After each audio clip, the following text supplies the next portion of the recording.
दोस्तों, पिछली यूनिट में हमने विभिन्न परमाणुओं और अणुओं की संरचना, उनकी ज्यामिति, उनके आबंध कोण आदि के बारे में जाना था।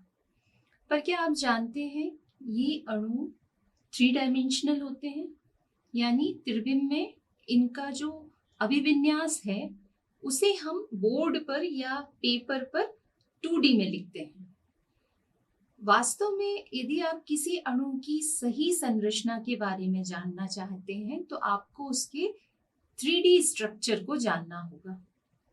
और आज हम त्रिविम रसायन यानी रसायन विज्ञान की वो शाखा जिसमें हम अणुओं के इन 3D यानी त्रिविम में अभिविन्यास का अध्ययन करते हैं उसके बारे में यहाँ पढ़ने जा रहे हैं। तो त्रिविम रसायन रसायन विज्ञान की वो शाखा है जिसमें हम परमाणुओं की या अणुओं की 3D व्यवस्था का अध्ययन करते हैं। वास्तव में कार्बनिक अणुओं को लिखना इतना आसान नहीं है जितना कि हमें लगता है। यदि हम त्रिविम में कार्बनिक अणुओं की संरचना और अभिविन्यास को जानना चाहते हैं तो हमें उसके लिए कुछ नोटेशंस का यूज करना पड़ता है। वास्तव में जो कार्बनिक अणु हैं ये दो रूप में पाए जाते हैं। हम कहें कि या तो ये श्रृंखला के रूप में होते हैं या फिर ये चक्र के रूप में यानी रिंग के रूप में होते हैं।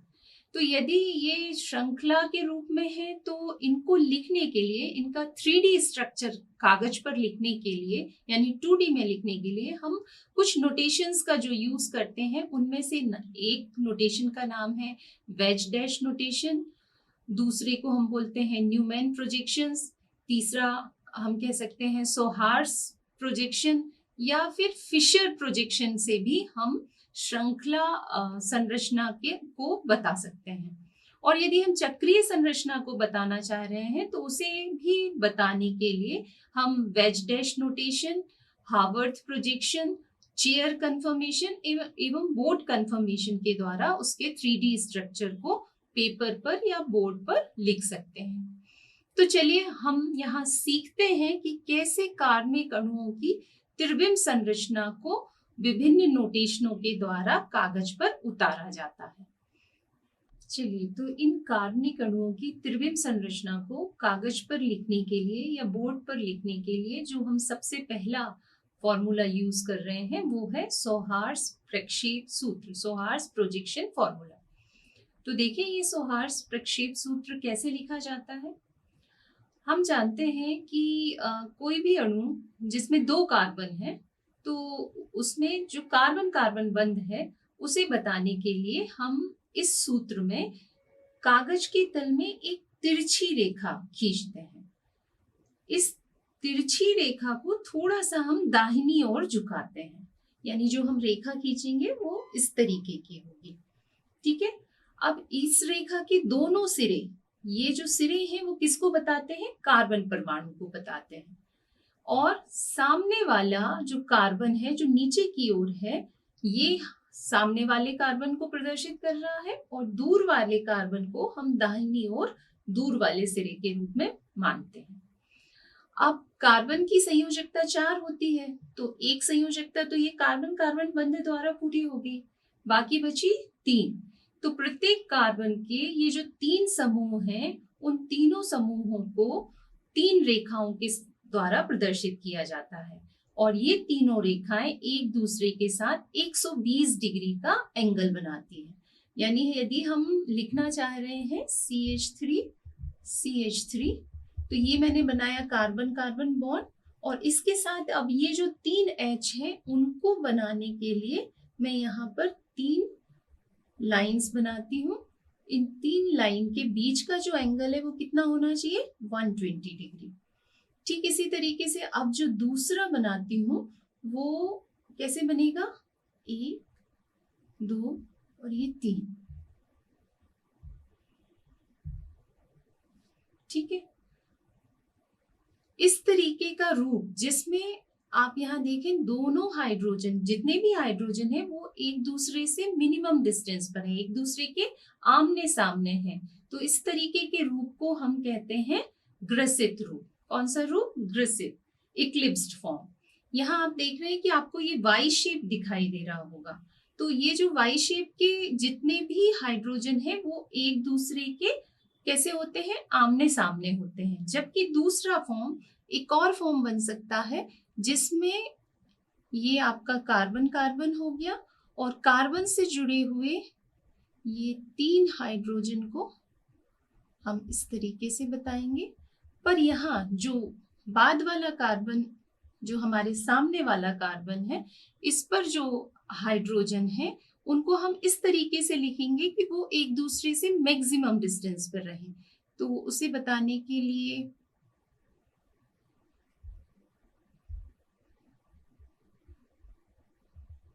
तो ये जो डिस्टेंस हो गया वो अब एक दूसरे के सामने नहीं है, बल्कि ये मैक्सिमम डिस्टेंस पर है और इसे बोला जाता है स्टैगर्ड फॉर्म या सांतरित या कभी कभी आंतरित रूप भी इसको कहते हैं, जिसमें ये हाइड्रोजन एक दूसरे की विपरीत दिशा में है। यहाँ आमने सामने है और यहाँ विपरीत दिशा में है।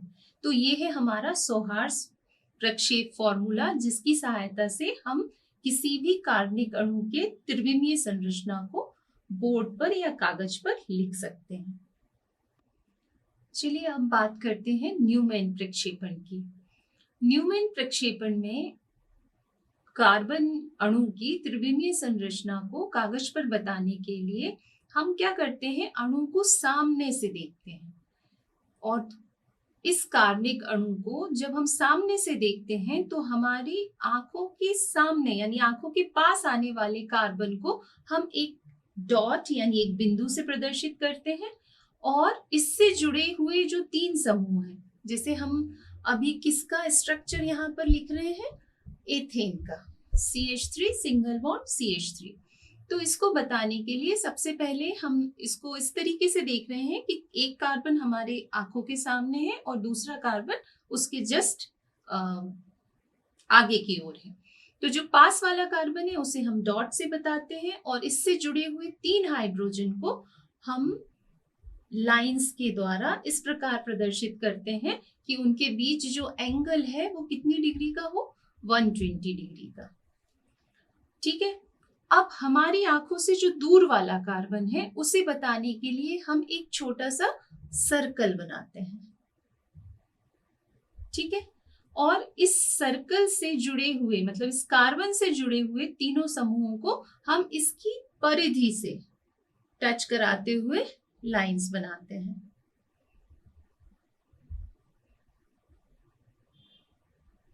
तो इस तरीके से जो आपको दिख रहा है, ये कौन सा हमने प्रोजेक्शन से इसका स्ट्रक्चर लिखा, ये न्यूमैन प्रोजेक्शन से लिखा। अब ये एक और तरीके से व्यवस्थित हो सकता है। हो सकता है कि जो हमारा निकट वाला कार्बन है वो इसी तरीके से हो, पर जो दूर वाला कार्बन है उस पर हाइड्रोजन जो है अभी एक दूसरे के आमने सामने है। अब कहाँ हो, एक दूसरे से मैक्सिमम डिस्टेंस पर हो, यानी यहाँ, यहाँ और यहाँ। ठीक है। तो अभी यहाँ पर हाइड्रोजन एक दूसरे के आमने सामने है, यानी डिस्टेंस मिनिमम है। तो इस प्रकार के जो रूप को हम कौन सा रूप कहेंगे, इक्लिप्स्ड फॉर्म, या हिंदी में इसे ग्रसित रूप कहते हैं। और इस समय हाइड्रोजन हाइड्रोजन के बीच जो डिस्टेंस है वो कम होता है, इसलिए प्रतिकर्षण बहुत ज्यादा होता है, इसलिए इस रूप की एनर्जी जो है वो ज्यादा होती है। जबकि यहाँ पर हाइड्रोजन हाइड्रोजन के बीच का जो डिस्टेंस है वो मैक्सिमम है, और यहाँ मैक्सिमम डिस्टेंस होने के कारण प्रतिकर्षण कम होता है, और कम होता है इसलिए उसकी जो एनर्जी है वो भी कैसी होती है, कम होती है। इसे हम सांतरित रूप कहते हैं या स्टैगर्ड फॉर्म कहते हैं। तो ये रहा हमारा न्यूमैन प्रोजेक्शन, जिसके द्वारा हम कार्बनिक अणु की त्रिविमीय संरचना को कागज पर इस प्रकार से लिख सकते हैं। चलिए अब हम तीसरा फॉर्मूला देखते हैं, जिसके द्वारा हम कार्बनिक अणु के त्रिविमीय मॉडल को 2D मॉडल यानी कागज पर दर्शा सकते हैं। तो इसका नाम है फ्लाइंग वेज सूत्र।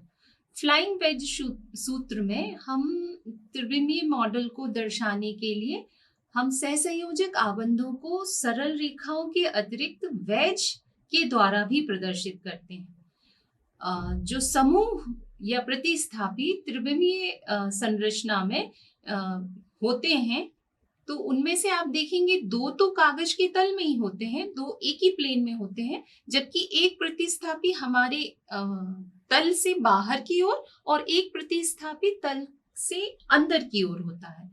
यानी 3D डायमेंशन में यदि आप किसी भी कार्बनिक अणु का स्ट्रक्चर देखेंगे तो दो जो है वो एक तल में होंगे और एक बाहर की ओर होगा और एक आपसे दूर की ओर यानी पीछे की ओर होगा। तो यहाँ पर विभिन्न समूहों को बताने के लिए जो हम कागज के तल में नहीं है बल्कि बाहर या पीछे की ओर है, उनके लिए वेज का यूज किया जाता है। और ये वेज दो प्रकार के होते हैं। एक होता है सॉलिड वेज यानी ठोस वेज। सॉलिड वेज को हम किस तरीके से दर्शाते हैं? इस तरीके से, ये पूरा हमारा सॉलिड वेज है। इस वेज के द्वारा उस बंध को प्रदर्शित किया जाता है या उस प्रतिस्थापी समूह को बताया जाता है जो कागज के तल से बाहर की ओर यानी प्रेक्षक की ओर होता है। यानी जैसे कोई समूह मेरी ओर है तो उसे बताने के लिए कौन सा वेज हम यूज करेंगे? सॉलिड वेज का यूज करेंगे। जबकि दूसरा प्रकार का जो वेज है उसको हम डैश वेज या टूटा हुआ वेज या लाइट वेज कहते हैं। और ये किस तरीके से प्रदर्शित किया जाता है? ये सामान्यतः डैश डैश डैश डैश इस तरीके से प्रदर्शित किया जाता है, या फिर इसको हम इस तरीके से भी प्रदर्शित कर सकते हैं। इस डैश वेज का उपयोग उन आबंधों को प्रदर्शित करने के लिए किया जाता है जो कि कागज के तल के पीछे की ओर होते हैं, यानी जो उसका प्रेक्षक है उससे दूर की ओर होते हैं। तो इस तरीके से इसको हम डैश के द्वारा प्रदर्शित कर सकते हैं। यहाँ पर आप विभिन्न अणु देख रहे हैं जिसमें उनके ज्यामितीय समाविवियों का निरूपण फ्लाइंग वेज सूत्र से किया गया है। जैसे कि आप देख सकते हैं कि ये ट्रांस 1,3 डायमेथिल साइक्लोहेक्सेन है, जिसमें CH3 को यदि आप देखें तो एक CH3 जो सॉलिड वेज से यहाँ दिखाया गया है वो बता रहा है कि ये जो CH3 है ये हमारी ओर है, ये प्रेक्षक की ओर है, यानी कागज के तल से बाहर की ओर है। जबकि दूसरा CH3 जो लाइट वेज से बताया गया है वो ये बता रहा है कि ये पीछे की ओर है। ठीक है, तो इस तरीके से हम किसी भी कार्बनिक अणु की त्रिविमीय संरचना को फ्लाइंग वेज सूत्र के द्वारा प्रदर्शित कर सकते हैं। चलिए अब बात करते हैं फिशर प्रक्षेप सूत्र की।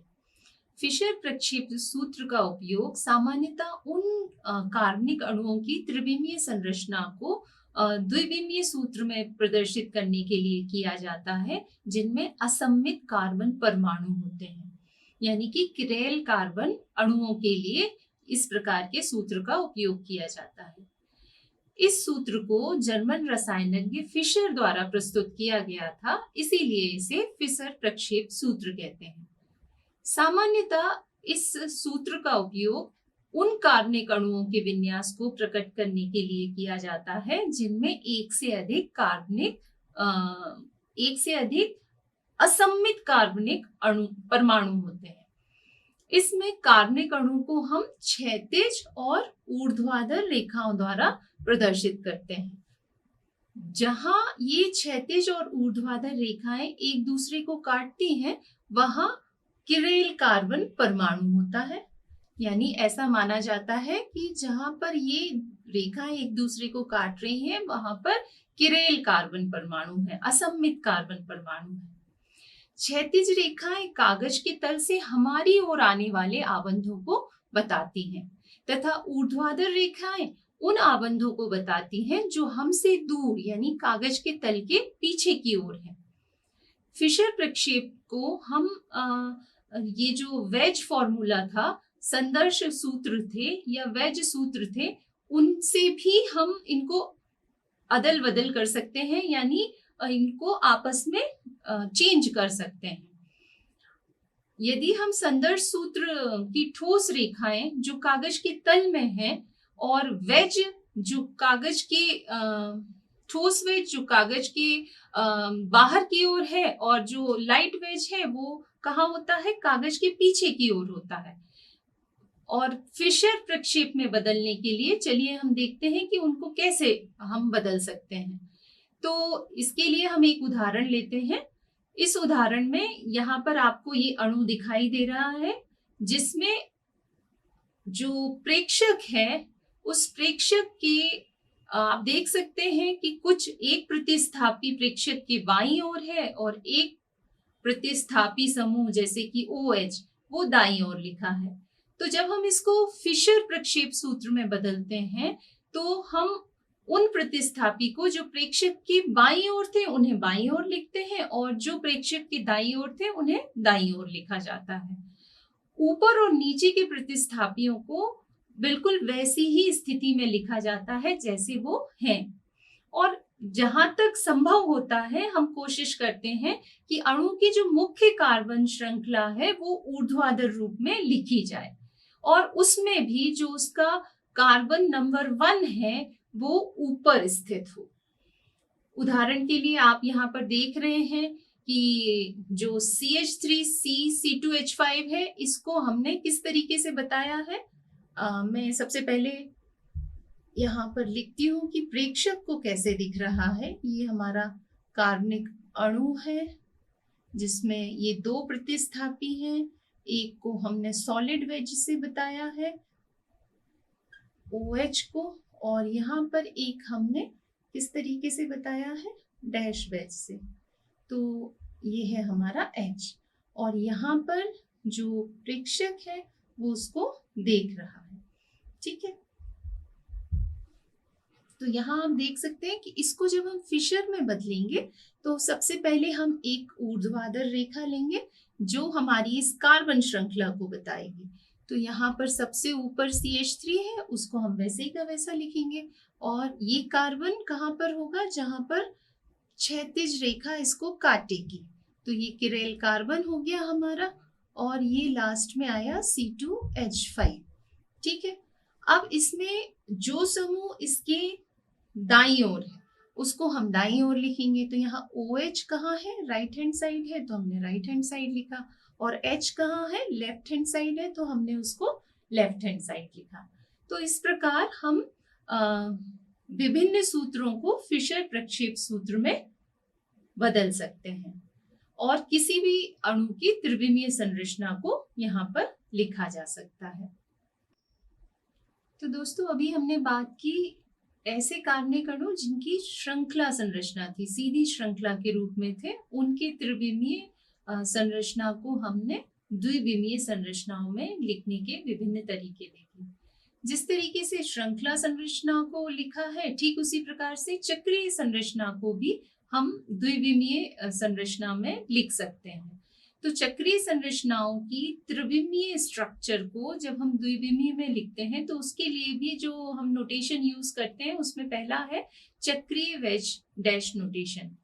तो ये भी बिल्कुल वैसा ही है जिसमें हम बताते हैं कि जो भी प्रतिस्थापी या आबंध प्रेक्षक की ओर होता है या कागज के तल के बाहर की ओर है उसे हम सॉलिड वेज से बताते हैं, जबकि जो प्रतिस्थापी इस चक्रीय संरचना के पीछे की ओर होता है, रिंग के पीछे की ओर होता है, नीचे की ओर होता है, यानी प्रेक्षक से दूर जा रहा है, उसे हम डैश वेज से बताते हैं।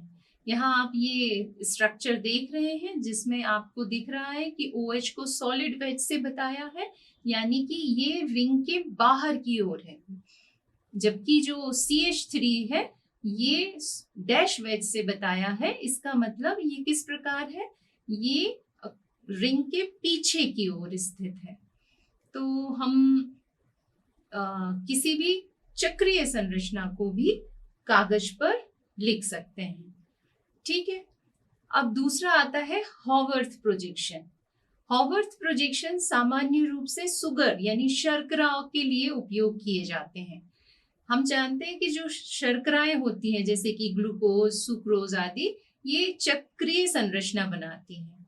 तो जब इनके स्ट्रक्चर को, इनके 3 डायमेंशनल स्ट्रक्चर को हम 2 डायमेंशनल स्ट्रक्चर में कन्वर्ट करते हैं तो उसके लिए हमें मुख्य रूप से ये देखना होता है कि कौन कौन से समूह ऐसे हैं जो रिंग के ऊपर हैं या नीचे हैं।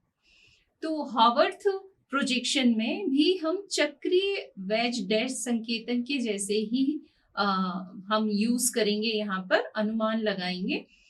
इसमें आपको ध्यान रखना है कि जो समूह ऊपर की ओर है या जो नीचे की ओर होते हैं, यानी दो समूह जो ऊपर की ओर है वो एक दूसरे के आमने सामने है, यानी सिस फॉर्म में होते हैं, और यदि वो दोनों नीचे की ओर है तो भी वो एक दूसरे के आमने सामने है और सिस फॉर्म में होते हैं। जबकि यदि दो समूह में से एक समूह ऊपर की ओर हो और दूसरा समूह नीचे की ओर हो तो उन्हें ट्रांसफॉर्म कहा जाता है। इस उदाहरण में आप देख सकते हैं कि ये एक चक्रीय संरचना बताई है शर्करा की, जिसमें H और OH ऊपर और नीचे की ओर स्थित है। यहाँ पर जो आप देख रहे हैं कार्बन नंबर 1 और 2 का यदि हम कंपैरिजन करें तो यहाँ पर आप देखिए H भी ऊपर है और कार्बन नंबर 2 का H भी ऊपर है, यानी कि ये सिस फॉर्म में है। और यदि हम OH को देखें तो कार्बन नंबर 1 का OH कार्बन नंबर 2 के OH के सामने है, इसलिए ये कौन सा फॉर्म है? सिस फॉर्म है। जबकि आप दूसरे स्ट्रक्चर में देख सकते हैं कि कार्बन नंबर 1 का जो OH है वो ऊपर की ओर है और कार्बन नंबर 2 का जो OH है वो नीचे की ओर है, यानी ये एक दूसरे के विपरीत ओर है, इसलिए ये कौन सा फॉर्म होगा? ये ट्रांसफॉर्म होगा।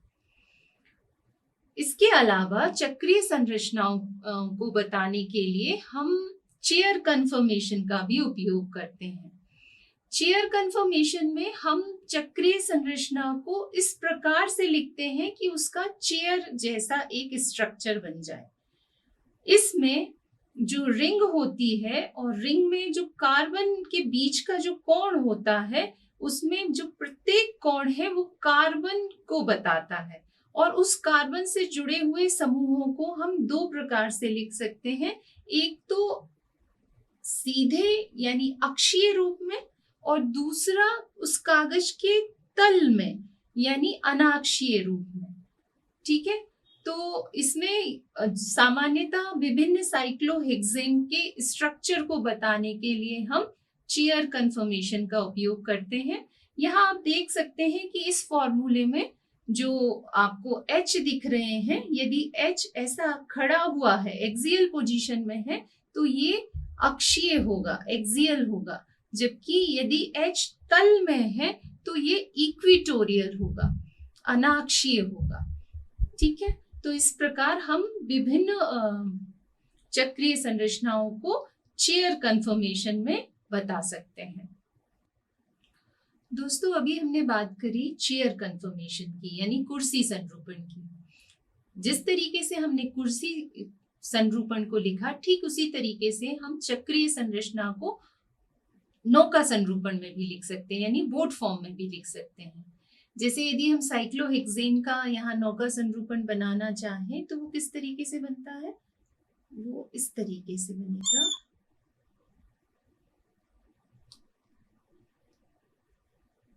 और ये इसके विभिन्न कार्बन, जितने ये कॉर्नर है वो क्या बताएंगे? उसके कार्बन परमाणुओं को बताएंगे। और इन कार्बन परमाणुओं से जुड़े हुए हाइड्रोजन को हम दो तरीके से लिख सकते हैं। एक होगा एक्सियल पोजीशन में यानी अक्षीय रूप में खड़ा हुआ, और दूसरा होगा कागज के तल में यानी कि निरक्षीय, अनाक्षीय यानी इक्विटोरियल पोजीशन में। तो यदि मैं C1 और C4 के यहाँ पर हाइड्रोजन को बनाऊं तो कुछ इस तरीके से आपको हाइड्रोजन यहाँ पर मिलेंगे। दोस्तों, ये जो नौका संरूपण है ये कुर्सी संरूपण की अपेक्षा अस्थायी होता है, यानी कुर्सी संरूपण ज्यादा स्थायी होता है, क्योंकि कुर्सी संरूपण में जो साइक्लोहेक्सेन की ऊर्जा होती है वो कम होती है। ऐसा क्यों होता है? तो ऐसा इसलिए होता है क्योंकि नौका संरूपण में ये जो C1 और C4 के हाइड्रोजन है वो एक दूसरे के बहुत पास पास आते हैं। मतलब ऐसा डॉट फॉर्म में तो होते नहीं है। हाइड्रोजन किस तरीके से होता है? इस तरीके से। किस फॉर्म में है? ऐसा गोल फॉर्म में है ना। एटम कैसा होता है? गोलाकार होता है। तो इसके जो हाइड्रोजन एटम है वो एक दूसरे के बहुत पास पास आ जाते हैं। इन्हें फ्लैट पोल हाइड्रोजन भी कहा जाता है। और जब ये एक दूसरे के बहुत पास होते हैं तो उनके बीच प्रतिकर्षण होता है, और प्रतिकर्षण होता है तो ऊर्जा बढ़ जाती है, और ऊर्जा बढ़ेगी तो अणु का स्थायित्व कैसा हो जाएगा? कम हो जाएगा। यही कारण है कि नौका संरूपण कुर्सी संरूपण की तुलना में कम स्थायी होता है।